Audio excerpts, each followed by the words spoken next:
Hello and welcome to today's video that is brought to you by my Patreons. If you also appreciate my content and would like to support my channel, don't hesitate to visit my Patreon page. The link is in the description. In today's video I would like to talk about two things: white glue and plywood. These are two materials that are not found in the classic violin making. I have had a lot of questions about them because, as you may have noticed in my videos, especially in the repair series, I tend to use them pretty much. So I would like to exchange with you some of my thoughts, why I use them and why I think that it is correct, and why I prefer them instead of the traditional materials. What are the problems that I try to avoid by using these instead of hide glue and normal wood. And I'm also curious to hear your opinion on the matter. After you have seen the video, don't start writing comments before you see the video until the end, so you can understand properly my ideas. Anyway, let's start with the white glue. As you know, traditionally instruments are glued together with hide glue. Hide glue is that kind of animal glue that needs to be heated up to melt and to be used, and as it cools down it becomes hard again, but can also be melted again by making it wet, and that makes joints reversible. That means that you can glue something together, and after some time, if you want to separate them again, it is easily possible. And that is also a very big advantage of the hide glue that, as far as I know, no other glue has. Many other glues are possible to solve, but then you have to use a solvent, and most of the solvents are very bad, especially for the varnish of the instruments, so we don't want to use them. The big problem that hide glue has is that it also gets drier, and that means that moisture goes out of the glue, and then it becomes very fragile and loses its bonding capabilities. That means that on the long term a joint might get loose on its own, and that is something that we don't want. This is a compromise. Because of the reversibility of the glue, we accept that small inconvenience. That is pretty easy to solve by re-gluing an instrument that got open. It's not a big deal. It is something that you have to do as a player, a bit control your instrument every now and then, especially if you have an instrument that is older than 50-60 years. And if you see a joint, mainly top and back, bring it to the violin maker so he can glue it again. As you have seen in the Making a Violin series and can also see now in the Making a Pochette series, I use hide glue for almost all the joints of the instruments because I want to have the advantage of opening joints in the future, and maybe not for myself but for future people that might have to repair my instruments. Except one joint, I will talk about that one later. So I keep the traditional way of making instruments and the materials because of the advantage that there is. The only joint that I don't glue with hide glue is the joint of the top and the back. As you may have seen in the Making a Violin series, I used the back of one piece that didn't have a joint, but the top was glued with white glue. And I do that because the joint of the top and the back, if you use a back of two pieces, doesn't have to open ever again. It is a joint that you don't need to open to do a repair or would like to open for any reason. I can't think of any reason to open the joint, and I have also never came across a reason when I thought, okay, now we have to open the joint. It's mainly that the joint is already partially open, that you have to glue it again or open it completely. And that is the reason why I prefer to use white glue, because I want to be sure that it will be glued forever and ever. As I just said, hide glue tends to lose its gluing capability in a very long term, so there is a small possibility that a joint opens. But what is also possible in the event that the joint is already open, when you try to glue it again, that hot glue tends to melt the glue that is next to it. So if you have an opening of, let's say, a couple of inches or 5 centimeters and you glue it with hot glue, maybe it keeps opening and opening as it keeps melting and melting the old glue, and then at the end the complete joint is open, and no one wants that. And that is the difference with white glue. If it is glued with white glue and for some reason still a part gets open, you can glue it again with white glue without opening the rest of the joint. Many will argue that the classic violin makers like Stradivari and Amati didn't and wouldn't use synthetic glues like white glue, but that's maybe not completely true. Of course they didn't use it, we certainly know that, because they didn't exist. That's obvious. But that they wouldn't use it, we don't quite know that. We do know that Stradivari, for instance, was a very innovative guy. He has been testing and trying out his models until almost the end of his life. He made them bigger and smaller and changed the shapes, so it was someone that was looking for something new and testing out and trying out different things to find the optimal result. So it's not completely irrational that if he had white glue in that time, that he might have used it for some of the joints. Now let's talk about the repairs.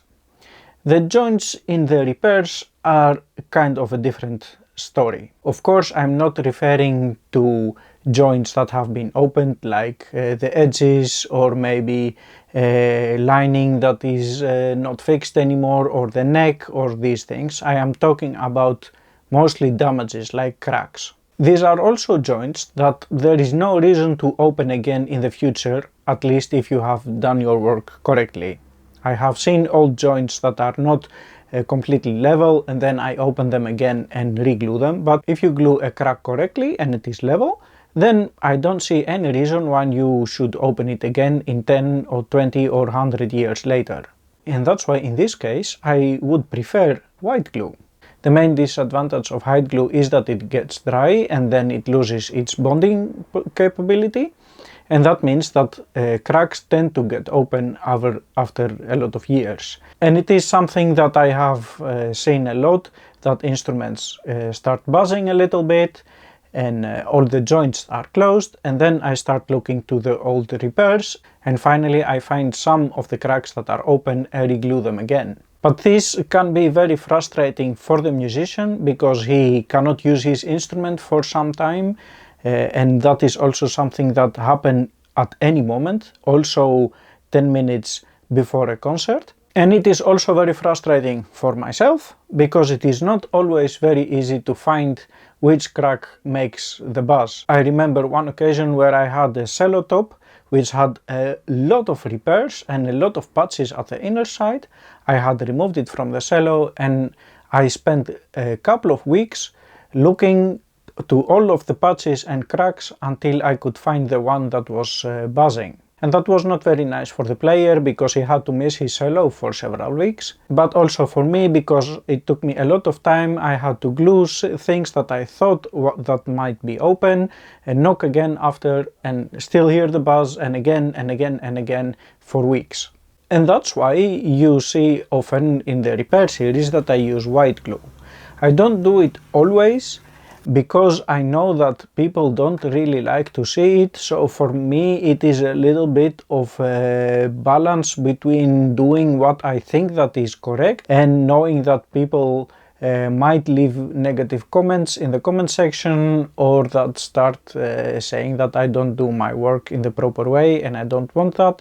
That's also why I take now the time to explain everything. The last objection that I have heard sometimes against white glue is that it affects the sound on a different way than white glue. And although that might be true, I don't really agree with it. First of all, the amount of glue that remains in the joint is really such a small quantity that it is almost negligible. But also, when you have a crack in an instrument and you repair it, there is a small chance that the sound changes a little bit. It will never be the same as it was continuously wood without any glue between.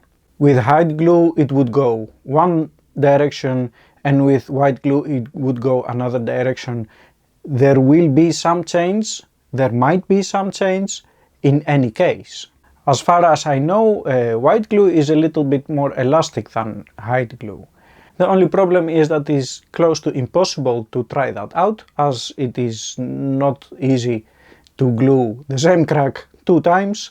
So that is the reason why I prefer to use white glue for cracks and repairs on instruments, and I keep using hide glue for all the joints in the making process of an instrument. Maybe you have noticed in the past videos or my posts on Instagram and Facebook these clocks. This is a side project of myself because I like the shape of the violin very much, and I was thinking about other ways to implement it. These are clocks that at one side have the shape of the violin, the C with 2 corners, and the other side mainly is the raw wood as it is cut out of the tree. And I use the models of the classic violin makers like Guarneri, Amati and Stradivari. I use different kinds of wood like pear wood, poplar and olive ash, but there will be also more in the future. And you can find all of them in my Etsy shop. The link will be in the description and I will put it here also. I think that it could be a very nice present for yourself or a loved one, for your workshop or your study. That's why also until the first week of January I have a holiday discount. And as you understand, it is also a nice way to support the channel. And now let's talk about this plywood. This is plywood that is used to make model RC airplanes. It is very light. The whole piece that I have here weighs about 7 grams and it is 0.5 millimeter thick. That makes it very flexible, as you see, but very strong. As far as I can see, it is at least 3 layers, but I think that it is 5 layers. It is very hard to see. I will try to show you. I like to use this to reinforce cracks, especially in the ribs, at the inner side of course, where it is very hard to make it fit properly, because it bends very nice and it follows the ribs. As you may know, I mainly use spruce to make the clits on the cracks, but sometimes I have seen also cloth, cotton cloth or linseed. I have seen paper, I have seen pergament, and these are kind of materials that I don't like so much to use. Cloth is very hard to clamp, if you have to lay it over the crack and leave it like that. But it also gets dry and very fragile, and on the long term it breaks. Pergament has also the problem that you cannot clamp it very well, and wooden parts work very well. They are heavier than this kind of plywood, and in some cases it is very hard to fit it properly. Once I repaired the cello, you can see here some images where I didn't want to remove completely the top to repair the crack in the sides, so it was not possible to fit properly wooden reinforcements. Then I cut out these round parts of plywood which I could clamp from the outer side. So this is once again an opportunity to take advantage of the technology that is available nowadays. Let's not forget that we have gone ahead 500 years since the invention of the both instruments as we know them today, and use this opportunity to repair the instrument in a more durable way so the player doesn't have any problems. But do you always need to put reinforcement on the cracks? That is also a question that I have had sometimes in the comment section, and to be honest, I don't know. It is true that the joint, a glued joint, is stronger than the wood next to the joints. So the probability that when an instrument gets hit, that it breaks again onto the joint is really very small. It is tradition to put reinforcements at the inner side, especially on the top and the back, and I think that this tradition has its origin more in the fact that, as I just explained, hide glue tends to dry out, and a crack that has reinforcements on the inner side will last longer. But I think that if you glue a crack with white glue, that you might also not need to put reinforcements on the inner side. That means that I am not against gluing a crack only with white glue and not putting anything else at the inner side. I don't know if I would do it for the sides, especially for a cello, because it is a very big surface. The ribs are very thin and they bend even when they are not broken. so they are a bit more fragile. In that case, a nice piece of plywood would reinforce the instrument in the proper way. As you know, I always put reinforcements on the top and the back when I glue cracks, but I also do it because future repairers can't see that this joint has been glued correctly and reinforced. Often people go with their instrument to another violin maker to ask if it is repaired correctly, and then they look in the inner side of the instrument, and if they don't see any patches, they might say, oh, the instrument is not repaired correctly, the value is less, or don't buy it. So as you see, when you are repairing an instrument, you not only do what you think that is correct, but you also have to take into account what other people think and what clients would like to see. So these are my thoughts about white glue and plywood and their applications in repairing and restoring instruments. I hope that you agree with me and that you learned something and that you liked the video. Like it if you did, don't forget to subscribe to the channel. Many thanks also to the Patreons for supporting the channel. Don't forget to visit my Patreon page as well. And I will see you next time again. Bye bye!